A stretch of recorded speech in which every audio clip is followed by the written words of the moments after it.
সুপ্রিয় শিক্ষার্থীবৃন্দ, আশা করি তোমরা ভালো আছো। আলহামদুলিল্লাহ আমিও ভালো আছি। তো তোমাদের এতদিন তানিয়া ম্যাডাম বিজ্ঞান ক্লাস নিয়েছিল, তো রুটিন করতে গিয়ে এখন আমার দায়িত্ব পড়েছে।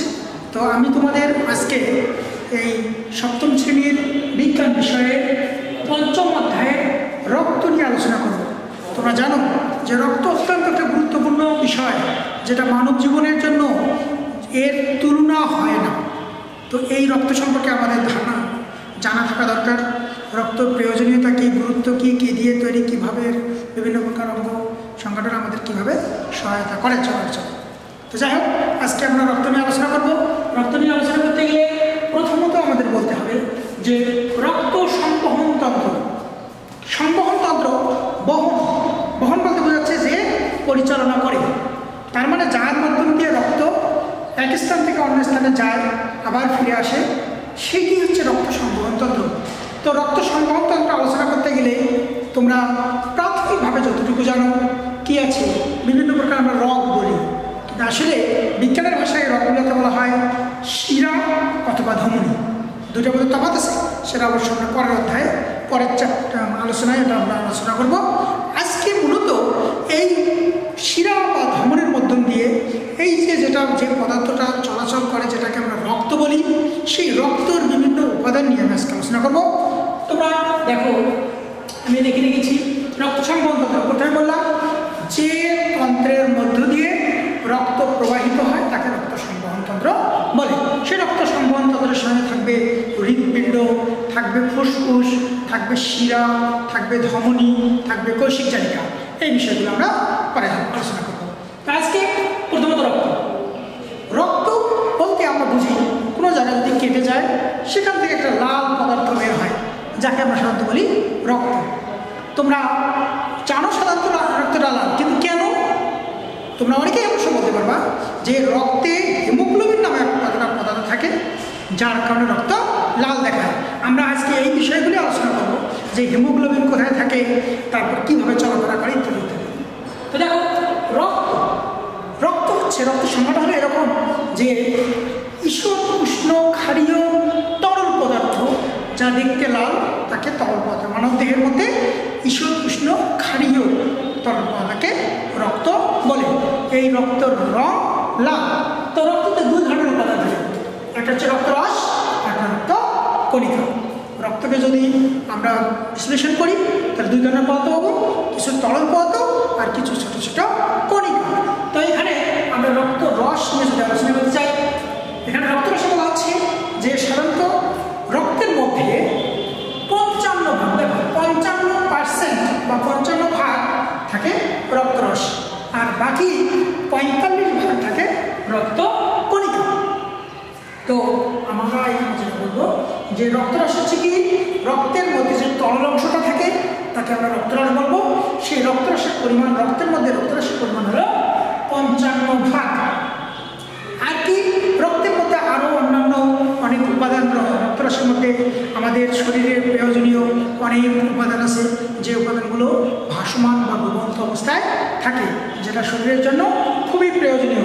তোমরা অবশ্যই তোমাদের বইয়ে দেখতে পারবা, এই যে এখানে বলা আছে, তোমরা 48 পৃষ্ঠা লক্ষ্য করে দেখতে পারবা এখানে রক্তরস আমাদের কী কী কাজ করে।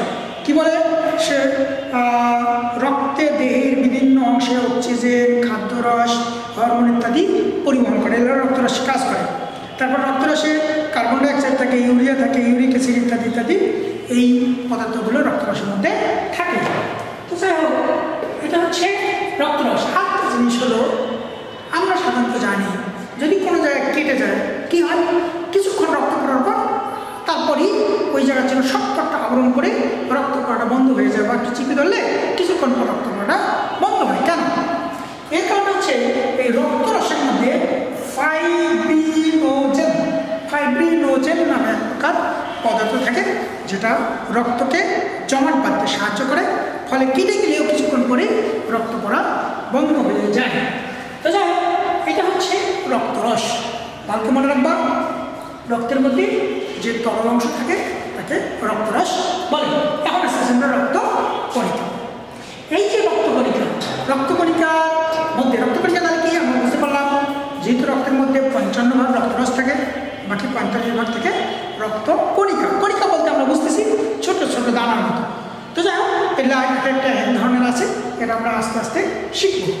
তো এই রক্ত কণিকাকে আবার 3টি ভাগে ভাগ করা হয়েছে। তোমরা লক্ষ্য করো, 1 নম্বর হচ্ছে লোহিত রক্ত কণিকা বা লোহিত কণিকা, তারপরে শ্বেত কণিকা, তারপর বলা হচ্ছে অনুচক্রিকা।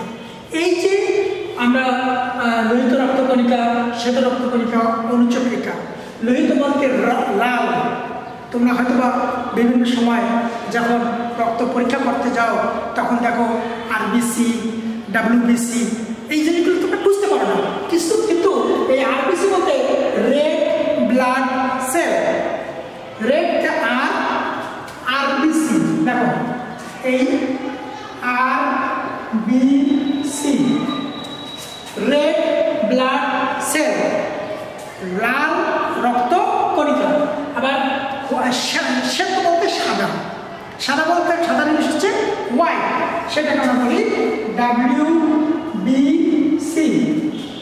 ডাব্লিউবিসি শ্বেত রক্ত কণিকা বা হোয়াইট ব্লাড সেল।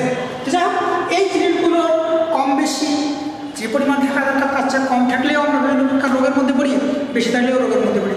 তো যাই হোক, ওটা আমরা পরবর্তীতে আস্তে আস্তে শিখবো। আজকে যেটা আমরা জানবো যে লোহিত রক্তকণিকা কি। লোহিত রক্তকণিকা রক্তের মধ্যে ভাসমান বা ডুবন্ত যাই বলি না কেন কিছু কণিকা যেটা দ্বিউত্তল, গোলাকার দ্বিউত্তল, উভয় পাশে উত্তল, নিউক্লিয়াস বিহীন। এই লোহিত কণিকার মধ্যে নিউক্লিয়াস থাকে না। কি থাকে? লোহিত রক্তকণিকার মধ্যে হিমোগ্লোবিন নামে এক প্রকার পদার্থ থাকে, যেটা খুবই গুরুত্বপূর্ণ আমাদের মানুষের জন্য। আমাদের অনেক সময় বলি যে রক্ত কমে যাচ্ছে, রক্ত কমে যাওয়া বলতে আমরা সাধারণত কিন্তু হিমোগ্লোবিনের কমে যাওয়াকে বুঝি। আচ্ছা, যাই হোক, তো এই হিমোগ্লোবিন যদি আমাদের স্বাভাবিক থাকে তাহলে আমাদের রক্ত স্বাভাবিক থাকে। এই হিমোগ্লোবিন কি কাজ করে? হিমোগ্লোবিনটা হচ্ছে আমাদের যখন আমরা নিঃশ্বাস নিই, নিঃশ্বাসের সাহায্যে যখন আমরা অক্সিজেন গ্রহণ করি, এই হিমোগ্লোবিনটা অক্সিজেনকে গ্রহণ করে হিমোগ্লোবিন রূপে শরীরের বিভিন্ন জায়গা ঘুরে হৃৎপিণ্ডের মাধ্যমে আবার ফুসফুসে এসে এই কার্বন ডাইঅক্সাইডে পরিণত হয় বিভিন্ন প্রকার বিক্রিয়ার মাধ্যমে। তারপর এই কার্বন ডাইঅক্সাইড শরীর থেকে বের করে দেয়, আবার সে ওখানে গিয়ে এই রক্ত আবার করে কি অক্সিজেনকে গ্রহণ করে। কে গ্রহণ করে? এই হিমোগ্লোবিন। তাই লোহিত রক্তকণিকা কয়েকটা বৈশিষ্ট্য বললাম, একটু ভালো মনে রাখতে হবে। এক নম্বর হচ্ছে লোহিত রক্তকণিকা দেখতে গোলাকার দ্বিউত্তল। এই লোহিত কণিকার মধ্যে এর মধ্যে নিউক্লিয়াস থাকে না, যে কোষ আছে সেই নিউক্লিয়াস থাকে না। আরেকটা কি বলছি, এই লোহিত রক্তকণিকায় হিমোগ্লোবিন নামক একটা পদার্থ থাকে, যাহা অক্সিজেনের সাথে বিক্রিয়া করে হিমোগ্লোবিন রূপে রক্তে অক্সিজেন সরবরাহ করে। আর লোহিত কণিকা কি? এই লোহিত কণিকা যকৃৎ এবং অস্থিমজ্জা, যকৃৎ বলতে আমরা বুঝি কলিজি, আর অস্থিমজ্জা বলে হাড়ের মাঝের যে অংশ, এই যকৃৎ এবং অস্থিমজ্জায় এই লোহিত রক্তকণিকা তৈরি হয়। সাধারণত আমরা জানি এই লোহিত কণিকা 120 দিন পর্যন্ত বেঁচে থাকতে পারে। এখন আসতেছে আমরা শ্বেত কণিকা কি? White blood cell. White blood সেলটা কি? এই শ্বেত রক্তকণিকা লোহিত কণিকার চেয়ে তুলনামূলকভাবে আকারে বড়, কিন্তু সংখ্যায় কম। বুঝতে পারছো? ভালো তো মনে রাখবা যে শ্বেত কণিকা লোহিত কণিকার চেয়ে আকারে বড়, কিন্তু পরিমাণে লোহিত কণিকার চেয়ে কম। আর শ্বেত কণিকায় কি? এই কোষের মধ্যে নিউক্লিয়াস থাকে। এখানে বললাম থাকে না, আর এখানে নিউক্লিয়াস থাকে। এই শ্বেত কণিকা কি? এই শ্বেত কণিকা উৎপন্ন হয় প্লীহা এবং অস্থিমজ্জায়। এই প্লীহা এবং অস্থিমজ্জায় শ্বেত কণিকা তৈরি হয়। তারপর আসতেছে আমরা অনুচক্রিকা। অনুচক্রিকা তুলনামূলকভাবে সবচেয়ে ছোট, ক্ষুদ্র ক্ষুদ্র এবং তারা দলবদ্ধভাবে বসবাস করে বা দলবদ্ধভাবে থাকে।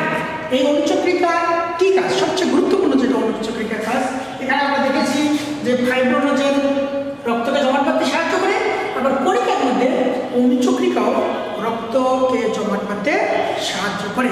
কোনো জায়গা যদি কেটে যায় সেখানে রক্ত জমাট বাঁধতে সাহায্য করে।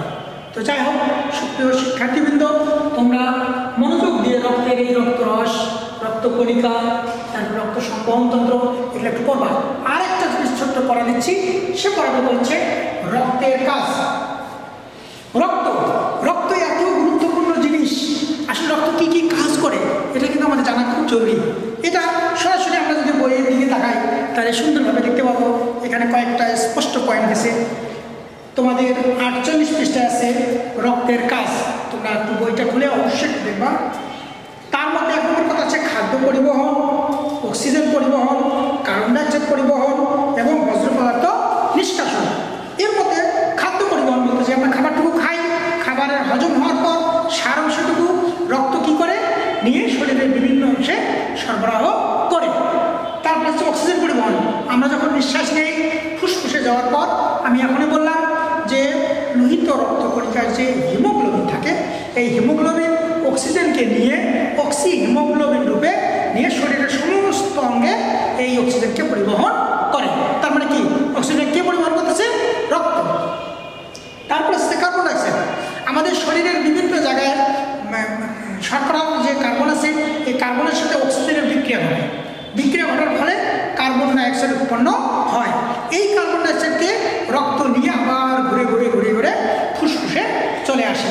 সেখান থেকে আমরা যখন নিঃশ্বাস ছাড়ি তখন নিঃশ্বাসের মাধ্যমে কার্বন ডাইঅক্সাইড বের হয়ে যায়।